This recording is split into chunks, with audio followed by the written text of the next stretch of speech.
우리 수도권에 대한 그 연합의 문제를 다루면서 저는 연합회가 사람을 기르는 일이다 그렇게 생각합니다.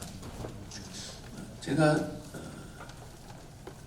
초등학교 5학년 때 주교연합회 성경고사대회에 출전을 했는데 저는 그때 그게 전국주교연합회 제1회 성경고사대회인 줄 알았습니다.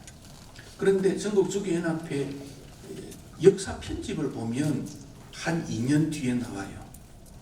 아마 그분들이 그 앞에 역사 기록이 없었기 때문이 아닌가라고 생각합니다. 중학생이 된 다음에 SFC가 뭔지 발음도 잘 안 되는 공동체에 끌려다니면서 부산 남포동에 있는 부산 남교회에 출입을 하게 되고 그러면서 간접적으로 선배로부터 이런 게 연합이구나 그 점을 배웁니다. 이제 그 후에 이제 고교 SFC 뭐 좀 이렇게 일을 하고 고등학교 졸업하고는 바로 지도자의 길로 걷게 돼 버려 가지고 섬길 기회가 별로 없었습니다. 그러나 전도사가 되고 주일학교 연합회 부산에 남부산, 중부산 주교연합 부장을 5년 제가 했었습니다.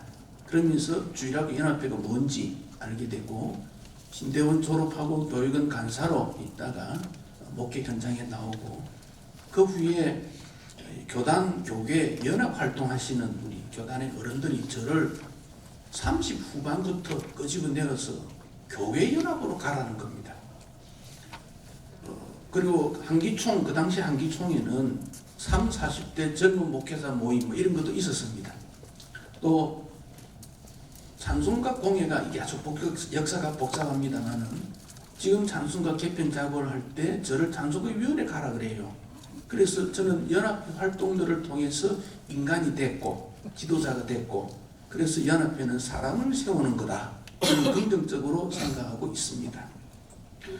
연합 작업의 분류는 하나님 나라 건설이라고 하는 교회의 큰 목표에 따라서 교육과 관련되고 전도나 선교, 복지, 언론, 사회봉사, 신교, 종합, 복잡한 이런 단체들이 많이 있습니다. 그 가운데 여러분 교환 70페이지부터 조금 내용을 보면 왜 제가 CE 기독 면력 운동을 선택했느냐. 이 운동이 우리나라 장로교에서 가장 오래된 운동단체입니다. 그리고 역대 했던 일들을 보면 남전도의 연합회, 장로의 연합회, 그 외 여러 연합단체들의 역할이 여기에서부터 출발이 되고 내용의 반복입니다. 시대마다 주인공이 다르고 연령이 다르고 계층이 달라졌지만 핵심은 똑같은 거예요. 그래서 제가 CE를 선택하게 된 것입니다. 70페이지 두 번째 단락에 보시면 산하기관 있습니다. 산하기관. 이것은 7위회의 지도, 감독, 보고, 승인, 지원, 감사를 받는 단체를 산하기관 그렇게 말합니다. 그래서 노회 소집 통보를 낼 때 노회원뿐만 아니라 노회원 및 산하기관에도 보냅니다.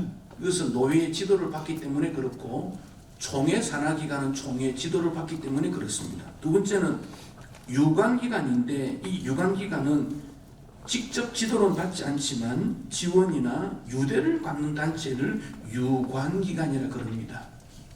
예를 들면 장로의 연합회. 저는 조금 더 확대해서 동창회 이런 단체도 유관기관이 아니라고 생각하는데 생각 차이가 있을 수 있습니다. 그 외에 임의단체가 있고 사조직이 있습니다.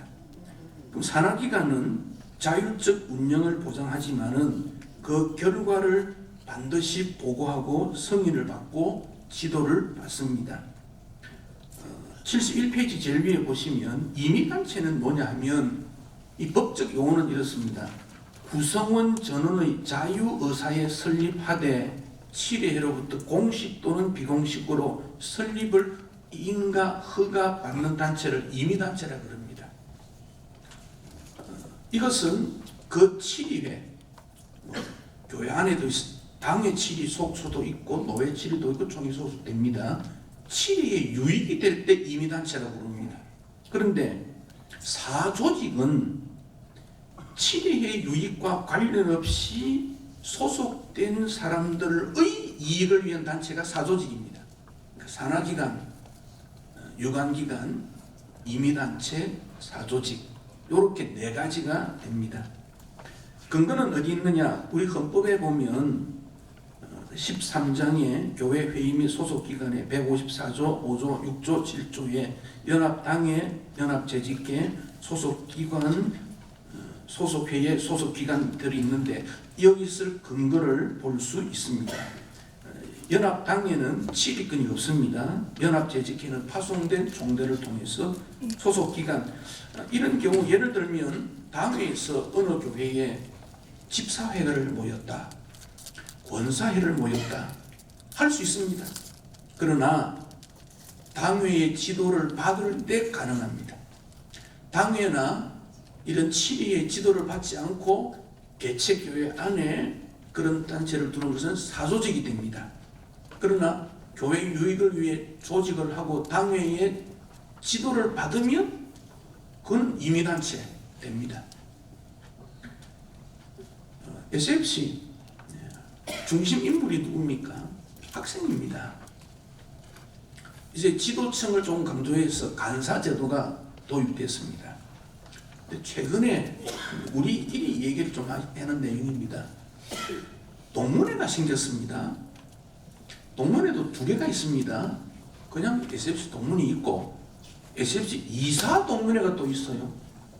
그 SFC 동문회나 SFC 이사는 동문회나 SFC 이사 동문회는 뭐 하는 단체입니까? 그건 판단을 하시면 됩니다. 동창회가 생겼습니다. 신대원 졸업생, 오신대학 졸업생 이제 해가지고 졸업 회비를 모아서 학생들을 돕고 격려를 합니다. 그러면 무슨 단체입니까?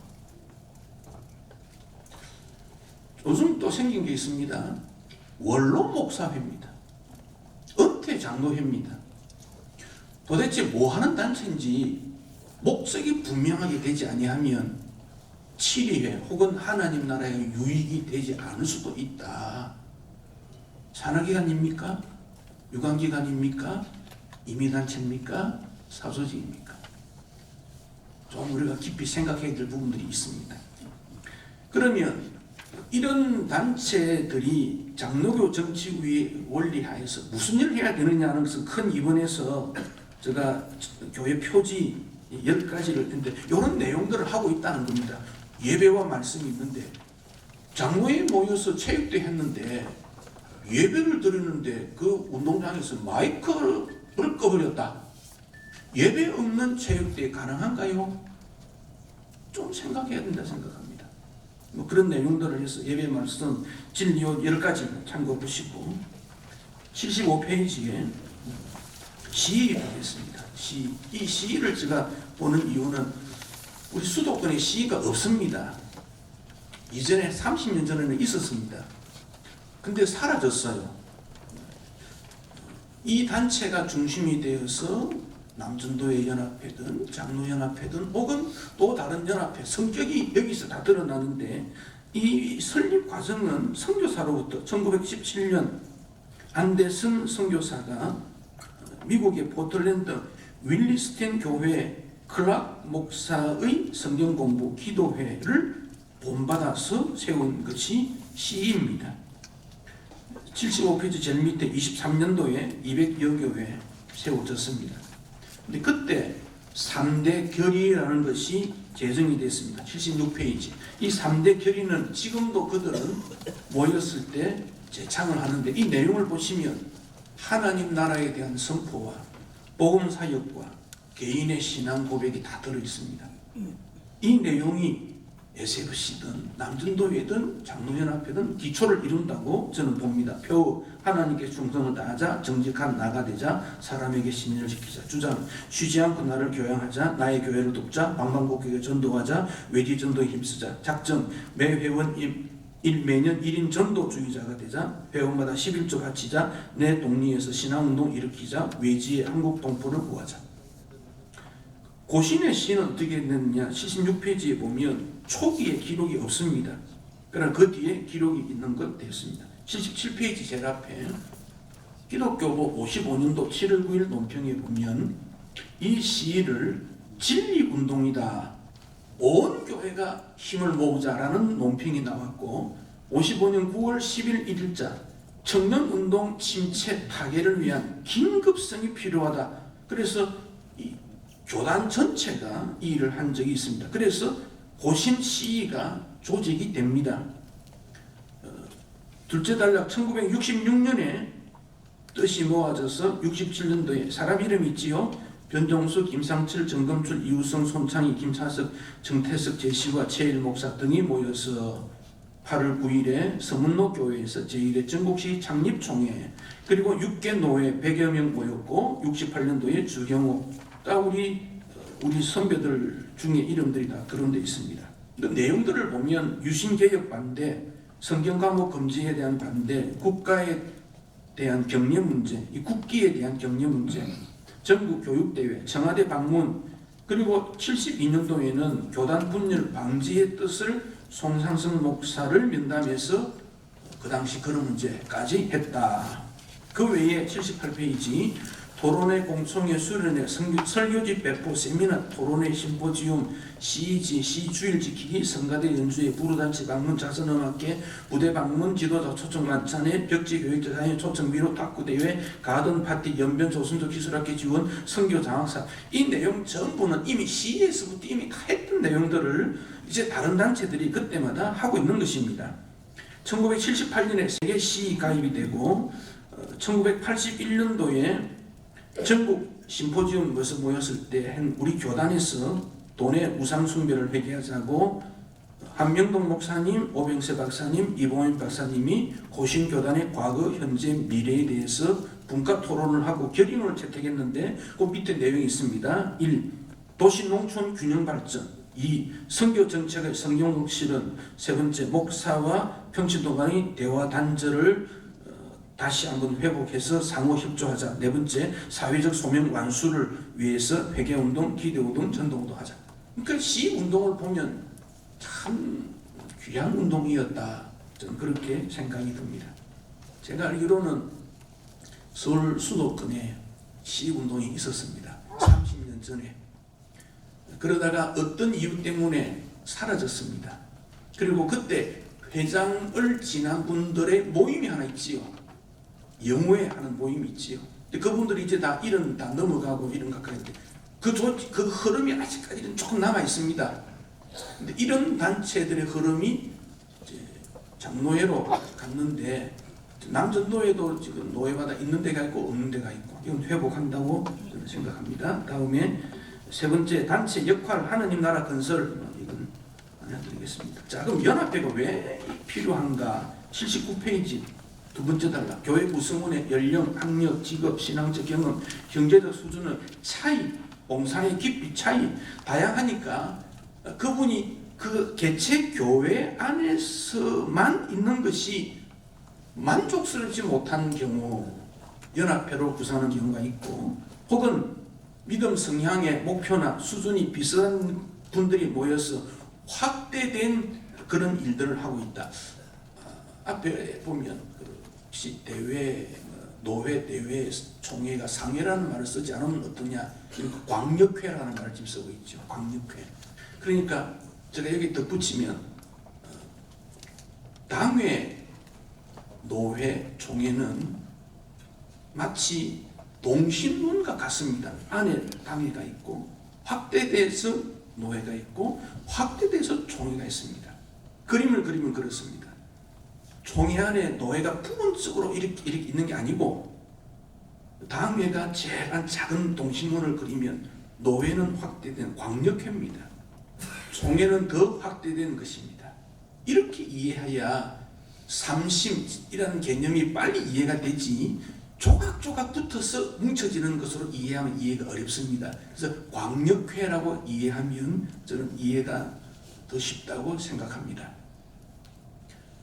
이런 연합활동을 통해서 목사의 그룹은 오늘 목사들이 모여서 해야 될 역할을 성공 사례도 주고받고, 어떤 일에 지침도 받고 그렇게 해서 목사의 지침을 확대해 갈 수 있다고 봅니다. 뭐 동창회나 혹은 이런 곳에서 저는 그런 역할을 한다고 봅니다.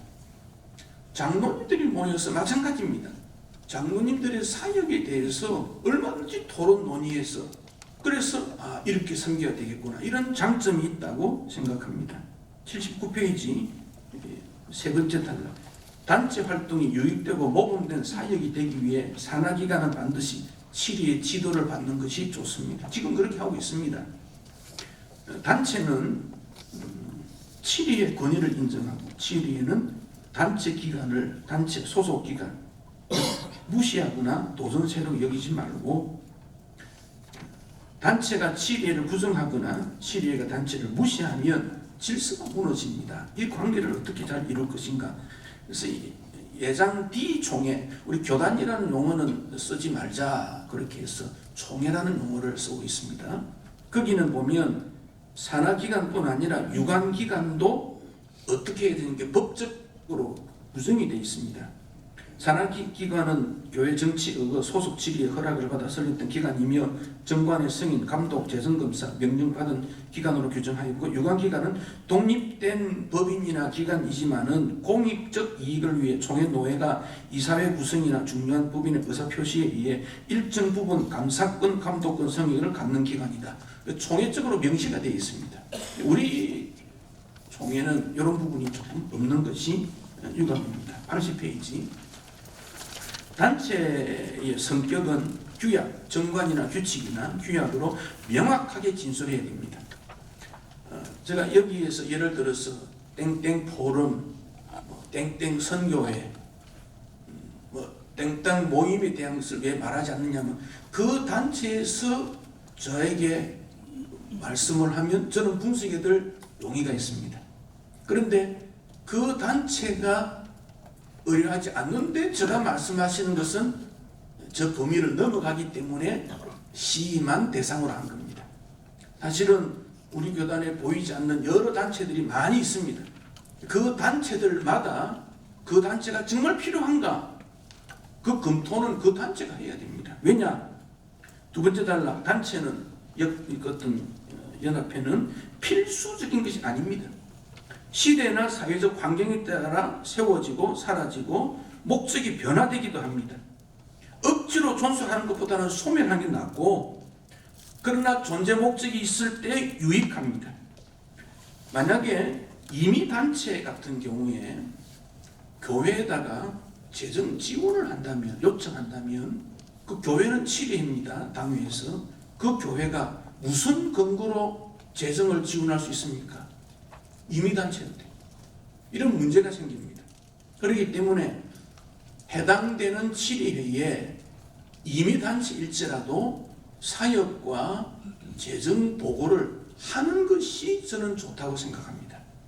앞에서 여러 가지 나온 말 중에 견제한다는 용어가 나왔는데 감시 감독을 받지 않아도 자체 감시 감독하고 보고하면 돼요. 제가 다른 단체에서 동창에 대한 말씀을 드렸더니 동창회장 진행분이 기독교보에 다 공고한다 그러더라고요. 그래서 제가 봤습니다. 수입 내용은 다 기록이 돼 있는데 지출의 내용 기록이 없어요. 그러면 보고 아니지요. 또 노회나 총회 치리회는 이 회의록이 영구 보존입니다. 중간에 사역했던 내용들이 뭘 했는지 몰라요. 영구 보존하려면 기록에 남는 것이 좋다고 생각합니다. 세 번째 단락, 단체 구성원이 54회 총회에서 사조직은 해체한다. 56회 총회에서 불이행자는 법대로 처리한다고 결정한 바가 있는데 이것이 총회적으로 실시되고 있는가 살펴볼 필요가 있습니다. 치리회와 원만한 관계를 이루는 체제 순응형 혹은 대항적인 체제 저항형 어떤 경우에라도 목적은 하나님 나라 건설입니다. 조화를 잘 이루면 좋겠다고 생각합니다. 참고로 우리가 수도권이라고 말할 때 강원도, 인천, 충청까지를 다 포함하고 있습니다. 그래서 10개 노회인데 우리 총회의 교회 수는 557개입니다. 우리 교단 전체가 2067개인데 이건 지난해 총회 보고입니다. 그래서 수도권 중부지방에 있는 교회는 26.9%, 27%고 목사 수는 우리 교단 전체 작년 총회 때 3,788명인데 수도권 목사는 1,126명, 29.7%, 30%됩니다. 강도사는 43%가 되고 남녀 전도사는 29.3%, 장로 수는 시무 장로가 4,049명인데 수도권 중부지방에 940명, 23.2%고 은퇴 장로를 포함한 장로 수는 7,392명인데 현재 수도권에는 1,731명, 23.4%, 교인 수는 45만 3천 명쯤 되는데 수도권 중부지방에는 15만 9천, 약 16만으로 35%가 됩니다. 이런 참고를 통해서 볼 때에 앞으로 연합회 활동을 통해서 어떻게 하나님의 나라를 수도권에 펼쳐나갈 수 있을 것인가, 그 역할을 깊이 검토하는 것이 좋다고 생각합니다. 마치겠습니다. 예, 황 목사님 원고를 받고 제가 논찬 원고를 썼는데 황 목사님도 제 논찬 원고를 읽어보신 것 같습니다. 읽어보셔서 발표는 처음에 논찬 원고에 좀 제가 아쉽게 생각하는 부분을 말씀해 주셔서 저는 감사하게 생각합니다. 그래도 논찬 원고에 미리 이 각종 단체를 아까 잘 구분하셨는데 사조직이냐, 임의단체냐, 유관기관이냐, 소속회에 있는 단체냐 하는 것을 이렇게 밝히셨으면 저는 정리가 안 되겠느냐. 황 목사님만큼 우리 교단 전체를 잘 아우르고 계신 분이 드문데, 그래서 저는 사조직에 하나 가입해 있는데 정각산악회라고 저희 노회 노정강 목사님을 중심으로 한 등산팀이었는데 이 정각산악회에서 노정강 목사님 부산으로 가시는 바람에 지금 해체해야 될지 어떻게 될지 잘 모르고 있습니다. 그래서 그게 이제 사조직인지 임의단체인지 사조직은 같네요. 그런데 이제 학생신앙운동 같은 경우도 임의단체로 시작했습니다. 모닥불기도 운동, 기도하고 싶은 사람들 모여서 기도한 것이고, 그러다가 이제 그 모임이 아마 이제 유관기관을 거쳐서 소속회가 된 것이 아닌가, 그런 발전이 있는 것으로 생각됩니다. 반면에 국제시위는 시위가 시작될 때는 아마 임의단체였겠지만 한국시위는 교단에 소속된 기관이었는데 지금은 거의 유명무실해지는 것이 아니겠는가, 그런 생각이 들거든요. 그래서 어쨌든 이번 기회에 아마 황 목사님이 제가 기대한 바는 각종 단체들에 대한 좀 분명한 구별을 하시고, 그리고 그 단체들이 어떻게 나가야 될 것인가에 대해서 말하면 참 좋겠고, 여기 아마 현수막에 보시면은 협력이라고 수도권 장로협의회라고 되어 있어요. 그래서 제가 수도권 장로협의회는 이게 노회 소속도 아니고 우리가 대회가 없기 때문에 수도권 모임 소속도 아니고, 또 장로협의회가 도대체 어디 소속인지 있잖아요. 이게 유관기관인지 그거를 이렇게 궁금했는데 그거는 끝까지 말씀 안 하시는 것 같아요. 그래서 제가 이게 그냥 유관기관이나 이런 기관이라도 힘이 세져서 그렇나, 그죠? 북한하고 남한하고 차이가 지도자 동지 욕을 못하는 거 아닙니까? 우리는 얼마든지 욕하고 할 수 있잖아요, 그죠? 그래서 단체에 대해서 비판할 수 있고 또 하는 게 참 좋고, SFC 동문회나 SFC 이사동문회 늙었다는 뜻입니다. 그거는 늙은 동문회 욕하는 거 보니까 괜찮은 것 같아요. 그죠? 욕을 못하는 거는 상당히 문제가 있는 것 같습니다. 그래서 만약에 우리가 장로연합회에 있는 것처럼 교역자회가 있습니다, 노회. 그런데 부교역자들이 모여서 우리 부교역자 연합회를 만들겠다. 그럼 그게 이제 임의단체가 되는지 노조가 되는지 뭔지 모르겠지만 이제 이런 게 있거든요. 그래서 저는 원고로 하겠습니다. 교회의 표지와 시위운동 전반에 대한 설명은 그 자체로 중요하고 유익한 자료로 보입니다. 지금 설명을 들으니까 왜 시위를 선택하시는지 이해가 되겠습니다. 이런 식으로 가야 되는데 단체들이 그렇지 못하다, 그렇게 해서. 그런데 원고에는 빠져서 제가 그 말을 적었습니다. 발제자가 이를 위해서 많은 수고를 했음이 드러나고 그 수고와 격려에 칭찬을 보내고 싶다. 2번, 장로의 정치원리에 대한 개략적인 설명은 이것도 역시 조금 말씀해 주셔서 정리 감사하게 생각합니다.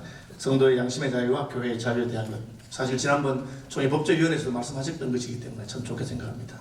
그런데 그걸 좀 적용해서 성도는 양심의 자유였기 때문에 개인적으로 제가 산악회 만들어서 가는 데 대해서 누가 뭐 말하겠습니까? 그런 거 할 수 있다는 거죠. 그죠? 임의단체든지 사적인 할 수 있다. 다만 그것이 교회의 어떤 목적이라든지 다를 때는 어떻게 우리가 컨트롤하거나 지도하거나 해야 되느냐 하는 부분에 대한 언급이 있으면 안 좋았겠느냐. 장로교 정치 원리가 앞에 박태현 교수가 말씀하셨기 때문에 저는 아주 감명이 들었음에도 불구하고 그것이 다 정치 원리를 잘 요약했는가 하는 것은 또 다른 문제라고 생각합니다. 이를테면은 장로교 정치 원리, 저는 장로교는 회의에 의한 통치다. 개인에 의한 통치가 아니죠. 교황처럼. 그러나 전체 청중에는 회중교회 같은 그런 통치도 아니고 그 중간에 있는 대의제도로서 회의에 의한 통치고, 그 대의를 표현을 한 사람이 목사와 장로가 왜 돼야 되느냐, 그런 부분에 관한 언급이 좀 있어야 되고, 그런 원리에 따라서 기관들이 어떻게 치료와 연결돼야 되느냐, 그런 비판이나 혹은 언급이 있었으면 좋았겠다는 생각을 합니다. 한 당의 결의는 모든 당의 결정이라든지, 지금 사실은 노회나 노회와 당이나 당이가 서로 모순되는 결정을 하는 경우가 있습니다. 저희 노회에서도 노회 상의 한 교회가 장로 65세 은퇴 문제를 놓고 규정을 만들었는데, 이번에 그 규정을 다시 수정해서 총회법대로 돌아가야 되겠다는데, 지난번에 공동회를 거쳐서 결정한 것이기 때문에 이번에도 공동회를 해야 되느냐 논란이 있었습니다. 임원회에서는 총회법대로 돌아가는 것이기 때문에 공동회 하지 않고 지난번 결정이 무효라고 하는 것이 가장 좋겠지만, 교회의 덕을 위해서 설명을 잘하고 교회에서 지난번 결정을 철회하는 결정으로 한 번 더 모이는 것은 괜찮겠다, 그렇게 정한 바가 있습니다. 그렇죠? 그러니까 이 각 당이나 노회마다 결정이 다를 수 없고, 역시 총회 산하의 기관이나 윤관기관도 다 연결이 되어 있어야 되는 겁니다. 그래서 뭐 장로연합회든지 아까 말한 원로장로연합회든지, 원로장로연합회도 물어보니까 은퇴장로님의 연합회예요.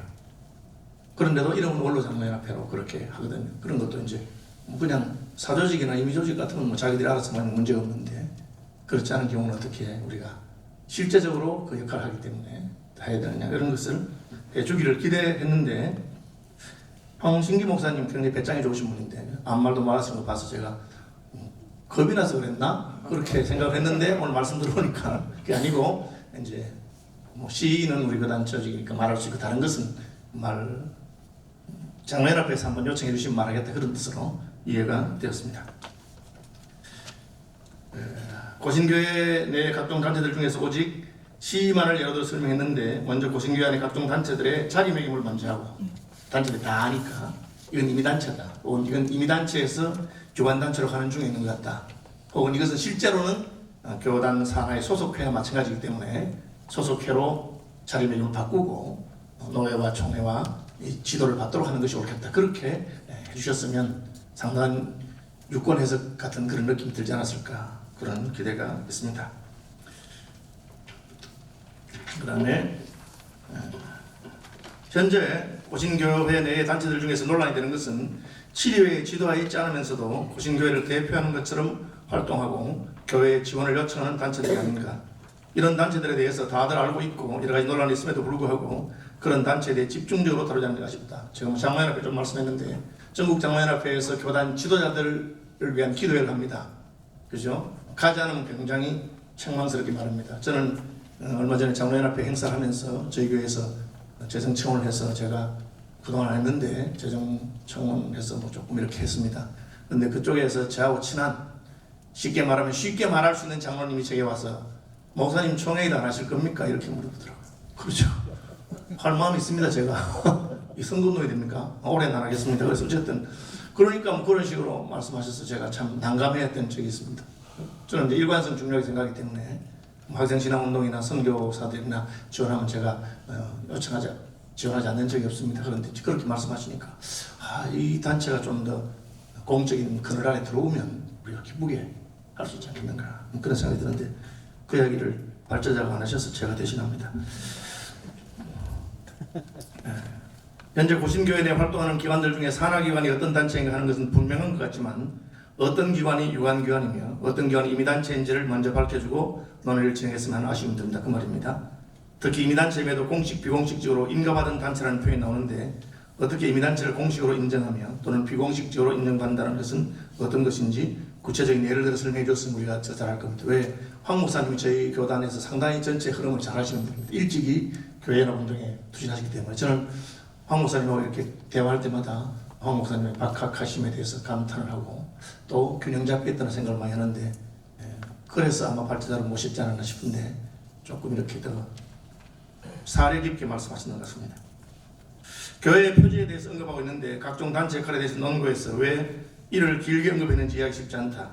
산하기관이면서 교회의 표지를 따르지 않는 것이 문제가 되기 때문에 하셨는지, 아니면 산하기관뿐 아니라 유관기관이나 임의단체라도 이 교회의 표지를 따라야 하는데 그렇지 않기 때문에 교회 표지를 말했는지 잘 모르겠습니다.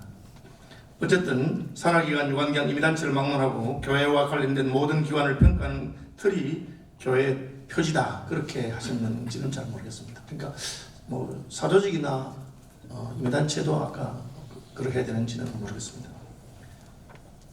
마지막 장인 단체 역할에 대해서 기관의 어떠함을 언급한 것은 좋았고, 여전히 아쉬운 점은 고신교단 내 여러 단체들이 이러한 역할을 제대로 수행하고 있는지에 대한 평가가 없고 어떤 점을 고쳐야 될지에 대한 지침이 없다는 것이다. 발주자가 언급한 하나님 나라의 건설이라는 명분에 대해서는 교단 내 어떤 단체도 반대하지 않을 것이다. 다만 그런 목표가 실제로 어떻게 실천되고 있는지를 확인하고 바른 길로 인도하기 위한 치유의 대처에 대한 언급이 있었다면 더욱 좋았다고 생각된다. 이를테면 고신 포럼 같은 경우는 각 노회의 설화를 받으니까 유관단체거나 혹은 산하회인 것 같기도 합니다. 그럼 이 단체가 과연 하나님 나라를 위해서 하느냐 그런 얘기를 한다든지요. 아니면 수도권 장로연합회에서는 제가 볼 때는 연초에 신년 할애회와 그리고 체육대회를 하고 있습니다. 그런데 제 생각입니다. 신년 할애회와 체육대회를 이렇게 나이 많으신 분들이 할 정도의 그런 무게가 있는 것인가? 그냥 차라리 한 30대 시나 이런 멤버들이 한번 어른들 만나면서 한다. 그리고 어르신들 밥 한번 대접하고 싶다. 그렇게 한다면 신년 할애도 괜찮고 젊은 사람들이 모여서 체육대회는 괜찮지. 이게 제 생각입니다. 발전자가 그런 식으로 좀 이렇게 교단 안에 있는 단체들에 대해서 한번 비평해 주었으면 좋았겠다는 그런 기대가 있는데 원고에는 없었으나 나오셔서 또 설명해 주셔서 감사하게 생각하고, 분명히 알고 계시고 말할 수 있음에도 불구하고 원고에 안 쓴 것은 좀 아쉬움이 있습니다. 감사합니다. 자료집 마지막에 보면은 서울 포럼의 목적이 있습니다.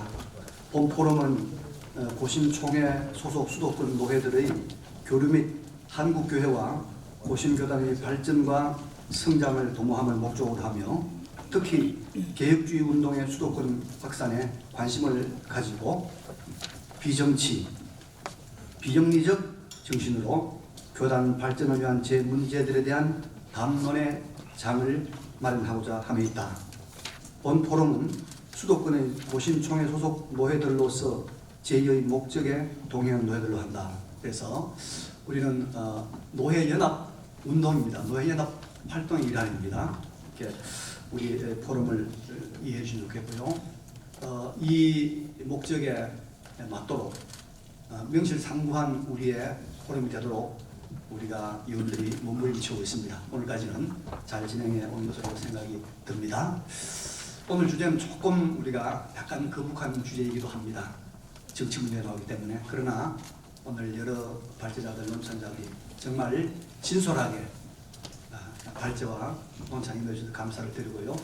우리가 원리적인 문제라든지 또 실제적인 문제까지 아주 위에서 아래까지 광범위하게 우리가 정말 좋은 말씀들을 많이 듣는 기회가 되었습니다. 이제 우리 조금 더 실제적인 문제들을 토론하고 또 우리가 만들 수 있는 작은 결론들이라도 만들어서 교회를 섬기는 데 유익하게 됐으면 하는 생각이 듭니다. 발제자 분들께서 논찬을 들으시고 질문이랄까 또 보충하고 싶은 3분씩 말씀해 주시면 도움이 되도록 하겠습니다. 5가지 질문이면서 제안을 해주신 내용 중에 첫 번째, 권위를 회복하기 위해서 노회나 총회가 개선해야 될 것, 그 다음에 직분자들이 개선해야 될 내용에 대해서 얘기하는데, 제가 다룬 문제는 원리적인 문제에 있어서 원리에 충실하고 본질에 충실하는 것이 가장 중요하다고 생각합니다. 그 정치 원리의 기본이 교회의 왕이 되시고 머리가 되시는 그리스도의 말씀에 충실한 것. 그래서 제가 두 번째 우리 손덕현 목사님 강의를 들으면서 실제적인 목회 현장에서의 목사님들의 그런 고백이, 진솔한 고백이 담겨 있는 그것이 다시금 또 한번 본질과 그 원리에 충실한 하나님의 성경 말씀과 성령의 음성에 귀를 기울이는 것이 다른 어떤 방법을 통해서 찾는 것보다 더 우선적이다라고 하는 것이 원리적인 면에서 말씀을 좀 드리고 싶고요. 두 번째 상회라고 하는 표현에 대해서는 우리 황진기 목사님께서도 설명을 잘 해주셨어요. 같은 동심원을 가지고 있는 핵심을 같이 하고 있으면서 동심원을 가지고 있는 광역회라고 하는 것, 이것은 우리가 잘 익히 알려져 있는, 그래서 그 연합체의 원리가 사실은 교회 통일체의 원리로서 서로에게 영향을 주고받고 있고 다 같이 고백 위에, 신앙 고백 위에 있다는 것을 우리가 인식하는 것이 좋겠다라고 생각을 했고요. 그다음에 네 번째에 있어서 장단기적으로 무엇을 해야 하는가라고 하는 데 있어서 제가 한 가지 제안하고 싶은 것이 있다면, 구체적으로 총회라든지 노회라든지 하는 데서 중요한 재판에 관련된 문제는 그 판결문들은 꼭 보관을 하고 영구적으로 보관을 해야 된다라고 생각을 합니다. 국가 법원에서도 소송 절차에 대한 기록들은 5년간 보관하도록 의무화되어 있습니다. 하지만 판결서들은 그래서 영구 보존을 하도록 되어 있습니다. 그래서 우리 총회에서도 교회 재판 판결문들을 보관하는 그런 문서 보관소를 만들어서 그것을 꼭 해놓는 것이 중요하다 생각합니다. 왜냐하면 이것이 역사적으로 중요하고 그것이 나중에는 차후에 다른 유사한 일에 있어서 판결에 참조할 수 있는 내용이기 때문에 지금 합동 측에서 있는 일을 제가 살펴보니까 합동 측에서도 이것이 지금 없어요. 없어서 총회장에게 총회 재판국에 이런 것을 건의한 내용이지만 아직까지 그런 내용 판결들을 모으려고 하면 어디에 뭐가 있는지 모른다는 거예요. 그러니까 중요한 판결을 했음에도 불구하고 지금 흩어져 있기 때문에 우리 교단에서도 고신에서도 이걸 꼭 하는 것이 꼭 필요하다라고 생각합니다. 예, 여기까지만. 예, 감사합니다. 예. 그리고 제일 감사한 것은 어쨌든 이제 그 농창자로 장로님을 세워주신 것은 참 뜻있는 일이고 또 준비위원회에서 탁월한 선택을 하셨다는 생각을 해서 그 점이 참 고맙고 상당히 오늘 이번에 주제에 있어서 이 장로님을 선택한 것이 굉장히 큰 뭔가를 보여주는 의미 있는 측면이 아닌가 생각이 듭니다. 어쨌든 제가 평범한 발제를 했는데 풍성하게 해주셔서 참 감사하고 또 부족한 데 채워주셔서 참 감사합니다. 박 교수님께서 강의하는 중에 제가 하나 조금 지적하고 싶은 것은 교권주의자들의 횡포가 강할 수 있다. 우리 교단 없습니다. 우리 총회는 최근에 와서 아주 깨끗해졌기 때문에 의심할 필요가 없다. 저는 확신하고 있습니다. 그 다음에 그 판결문은 총회 회의록에 다 나옵니다. 현재 나오고 있는데 하나 더 덧붙이면 이전에 있었던 판결문의 판례집을 발행하면 좋겠다. 근데 여기 문제는 명예훼손에 관한 문제가 있습니다.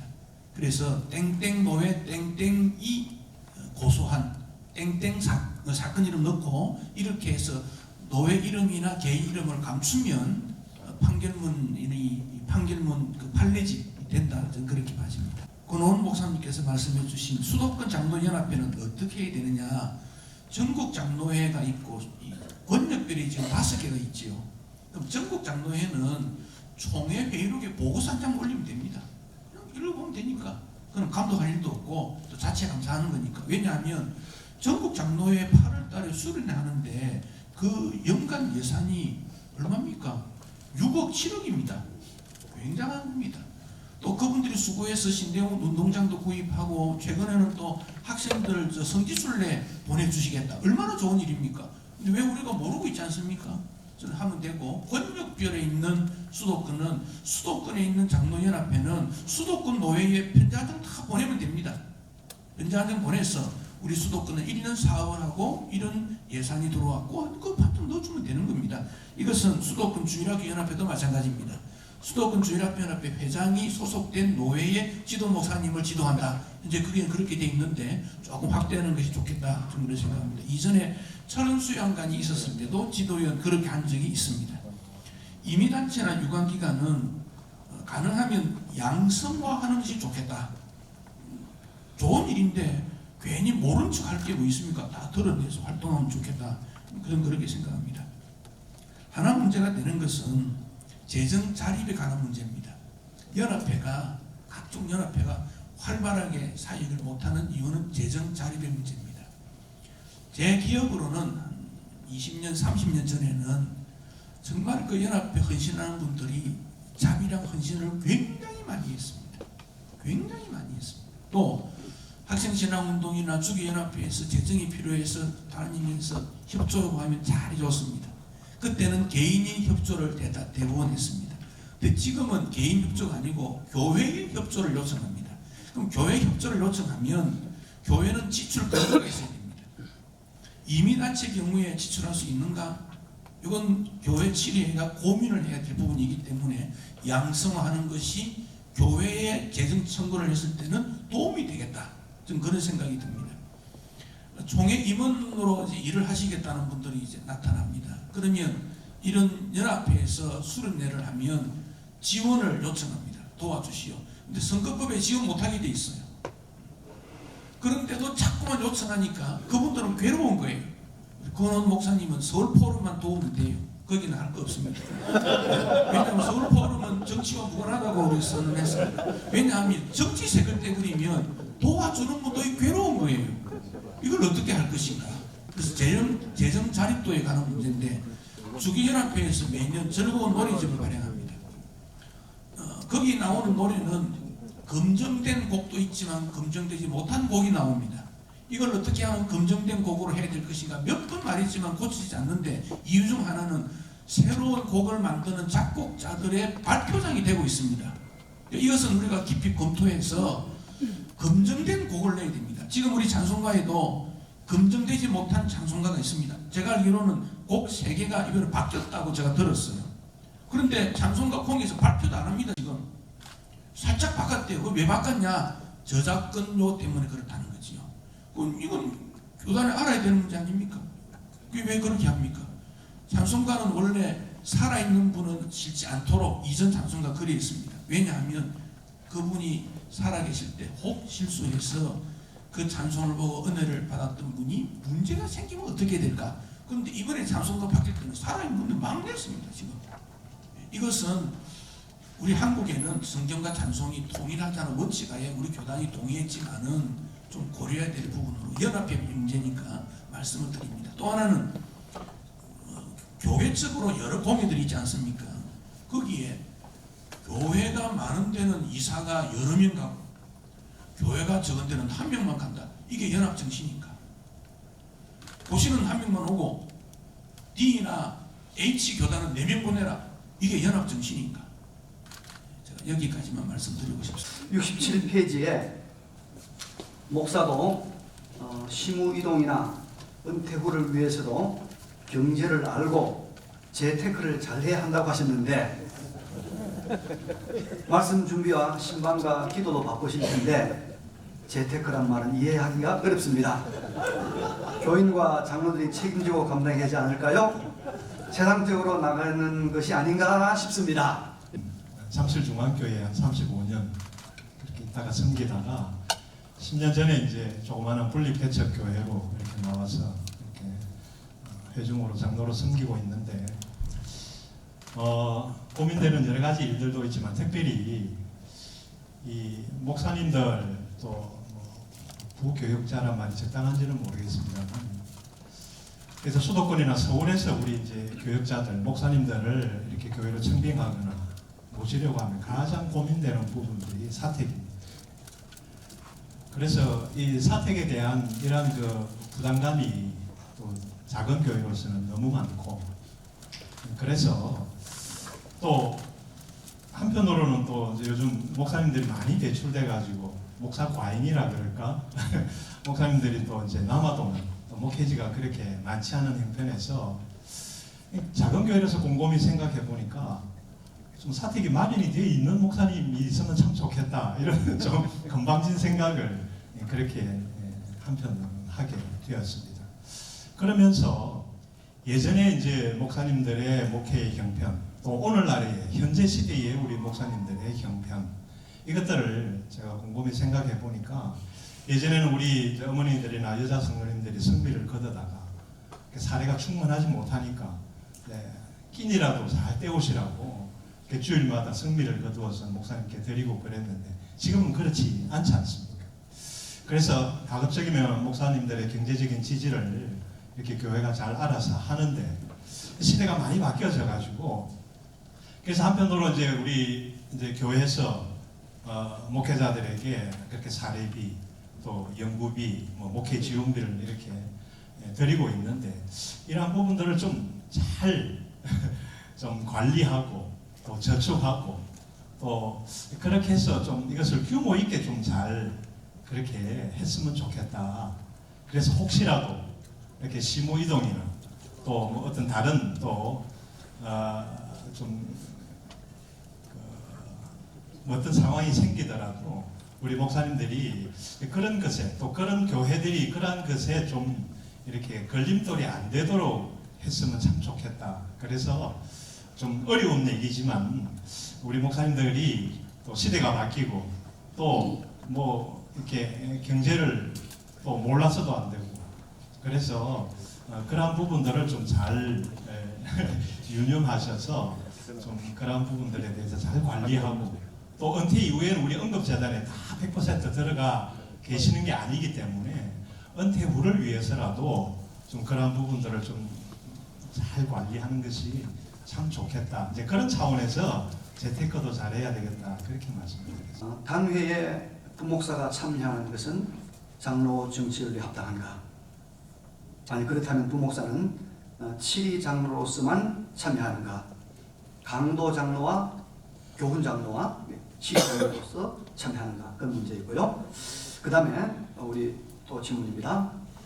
교수님은 강의한 14쪽에서 하치가 소개하는 장로의 정치의 기원에 대해 언급하시면서 장로의 정치는 종교개혁 이전부터 전개되어 온 것으로 하나님의 교회가 항상 시행해왔던 3대 원리적 장로들에 의한 정치, 목사들의 동등 위계, 삼심제도를 갖는다고 설명합니다.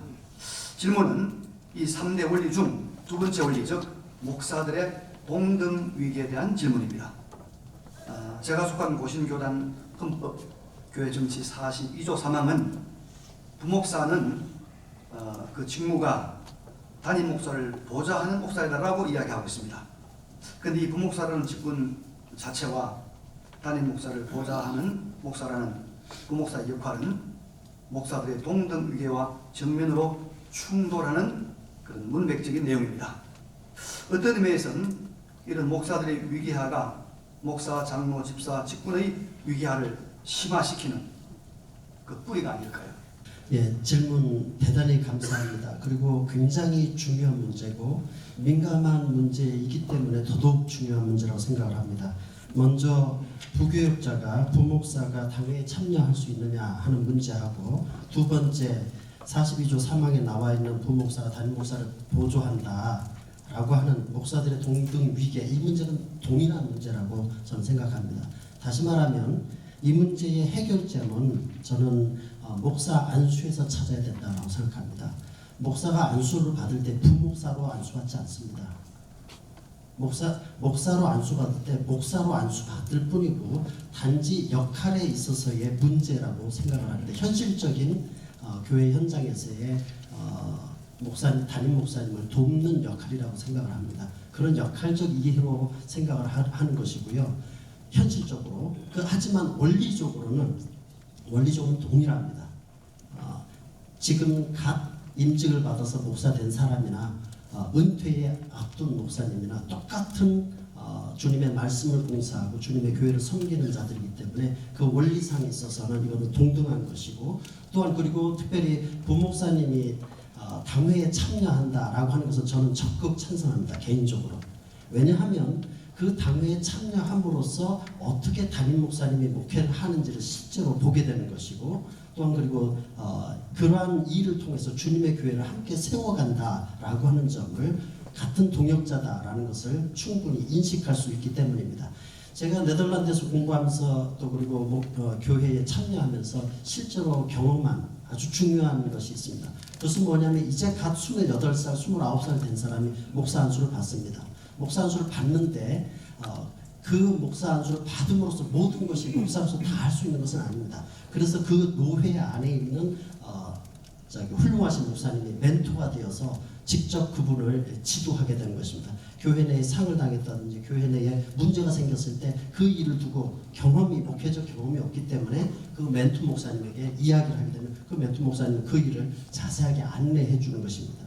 그런 것을 경험하면서 우리 교단에서 자기 각자가 살아가야 하는, 자기 각자가 목회 현장에서 해야 되는 것이 아니라 후배로서 같은 주님의 교회를 섬기는 후배인 목회자가 어려움을 당할 때 멘토 목사님이 있어서 그것을 지도해 준다면 주님의 교회가 더욱더 건강해지지 않겠나라고 생각을 합니다. 이번에 그 목회자 세금 문제를 하면서 교회 정관을 다 만들었을 겁니다.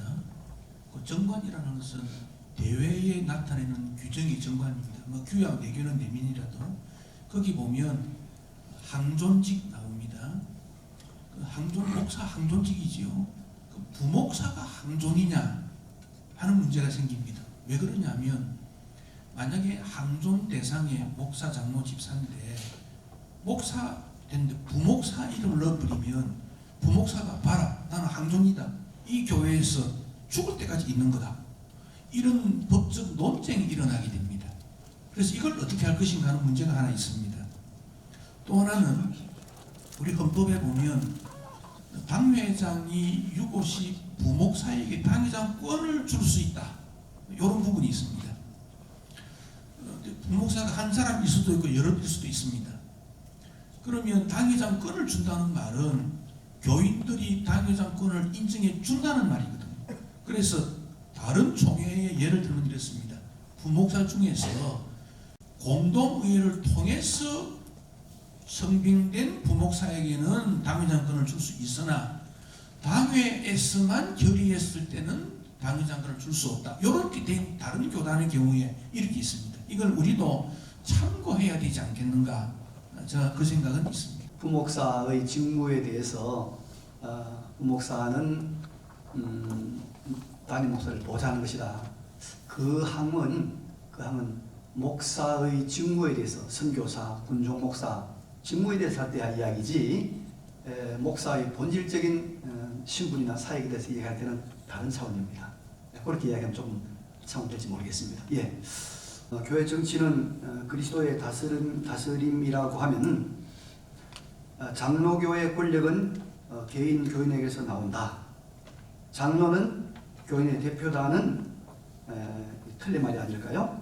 다만 교인, 장로 모두 주님의 뜻을 발견해 나가는 것이 아닐까요? 맞습니다. 지금 말씀하신 내용이 맞습니다. 제가 그래서 강의 시간에 대표자다, 교인들의 대표자다라고 하는 말씀도 드렸고 주권이 개인에게 있다라고 하는 민주주의적 발상에 대해서는 이거는 원래 웨스트민스터 신앙고백서에서는 전혀 없는 것인데 미국 장로교회가 받아들인 것이다라고 설명을 드렸고요. 그리고 그것이 그 교회의 기본권에 관한 것이 그 출발점으로서 교인에게 있다는 것이지 주님께서 자신의 권리를 모두 다 이양해 버린 것이 아닙니다. 직분자들에게 그것에 대해서는 분명히 해야 됩니다. 그것은 주님께서 여전히 왕이신데 교인들 각각의 회중들이 그것을 갖다 이야기했을 때 장로님이 대표자로서 받는다고 하는 내용은 그 교인들이 하나님의 말씀의 선상에서 고백하는 내용을 가지고 장로님 역시 고백해야 된다는 내용을 말하는 것이지 우리 사회법에서 민주주의적인 그런 자기가 대표자라 하는 것의 권세로서 얘기한다는 것이 전혀 아니라는 점입니다. 그런 구별점을 가지고 있다면 약간 물론 표현적으로는 혼동할 만한 내용들입니다. 아까 그래서 우리가 흔히 써왔던 사회라는 표현도 여전히 그런 혼동을 가져올 수 있는 내용이라고 생각합니다.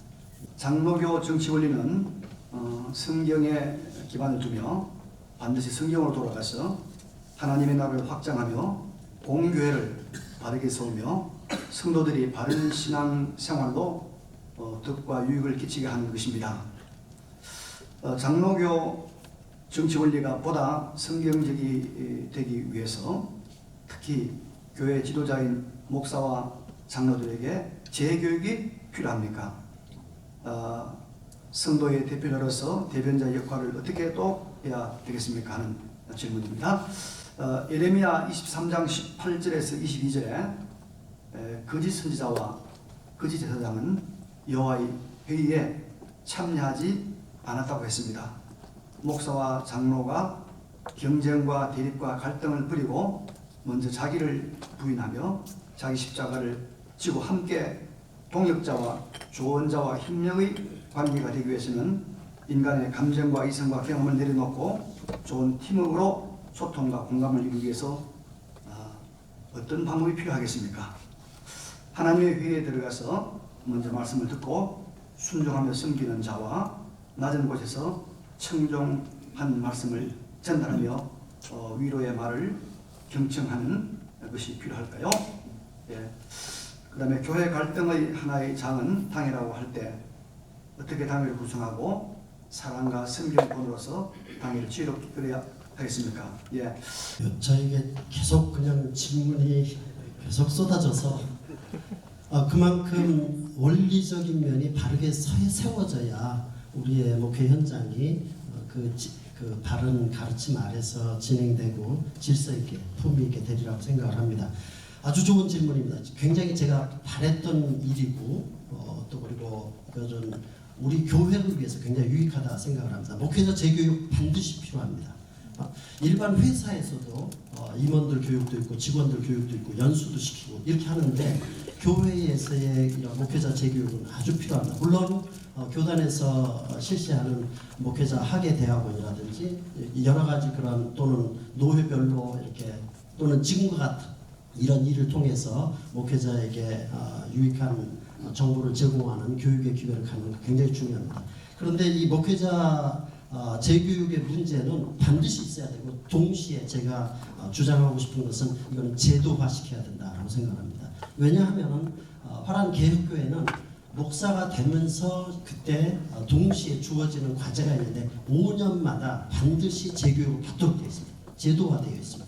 그래서 이것은 앞으로 총회에서 좀 관심을 갖고 이것은 목회자 재교육을 위해서 제도화시키는 문제를 꼭 해야 됩니다. 그렇지 않으면은 재교육이 되어지지 않으면은 목회 현장 속에서 여러 가지 갈등 관계 있을 때는 그런 문제들을 해결할 힘이 없고 그 다음에 헤쳐나갈 힘이 없다고 생각합니다. 그 다음에 또 영적 충전을 재충전을 받아야 될 필요가 있기 때문에 이것은 총회적으로 꼭 필요한 일이라고 생각합니다. 목회자 재교육은 두 번 말할 것도 없이 반드시 필요하고 제도화시켜야 된다라고 말씀드립니다. 당회가 갈등하고 있을 때 어떻게 풀어나가느냐 저보다도 목사님께서 더 잘 아실 것 같지만 제가 할 수 있는 일은 제 경험을 통해서 말할 수밖에 없는 것이고 원리가 어떠냐의 문제는 저보다 더 잘 아실 테니까 이렇습니다. 제일 좋은 방법은 장로님들과 처음에 약속을 하나 해둘 필요가 있다고 생각을 합니다. 교인들을 대신방하듯이 장로님들만을 대신방하는 정례화된 그런 기간을 주는 것입니다. 사실 갈등이 생기면 만나기도 싫고 이야기하기도 싫지만 그런 정례화된 장로님 대신방, 직장 대신방 이렇게 딱 정해놓고 목회의 그 계획 안에 정확하게 장로님들의 동의를 받아 넣어두면 그걸 통해서 장로님들과 1대1로 만나서 풀어가는 방법. 그래서 제가 경험하기로는 그 이상의 장로님이 있는지 모르지만 1대1로 만나서 잘 안 풀리는 경우는 정말 극단적으로 간 경우를 제외하고는 잘 없지 않느냐 하는 측면이 있다는 것이고 또 하나의 방법은 특별 새벽 기도회를 할 때 그 특별 새벽 기도 전체 교회를 위해서 특별 새벽 기도 하지만은 장로님과 그 특별 새벽 기도 1대1로 만나는 장로님을 위한 특별 새벽 기도 특별 만남을 특별 새벽 기도 할 때마다 정해두면 뭐 별일이 없어도 만나서 장로님과 이야기하면 훨씬 더 동역이 되고 또 별일이 있는 경우에는 목사도 만나기 싫고 장로도 목사를 서로 만나기 싫고 그럴 때라도 그런 것들을 통해서 만나서 억지로라도 이야기하기 시작하면 저는 성령님께서 그 가운데 역사하신다. 그래서 장로님도 그걸 거부 못하도록 목사 자신도 스스로 거부하지 않도록 특별 대신방이나 특별 새벽기도의 1대1의 만남을 정례화시켜 놓는 것 이거 굉장히 중요하다고 생각합니다. 그런 방법이 아니라 하나님의 통로가 되도록 만들어 가시는 그런 의지를 갖고 만드시면 좋겠다 싶습니다.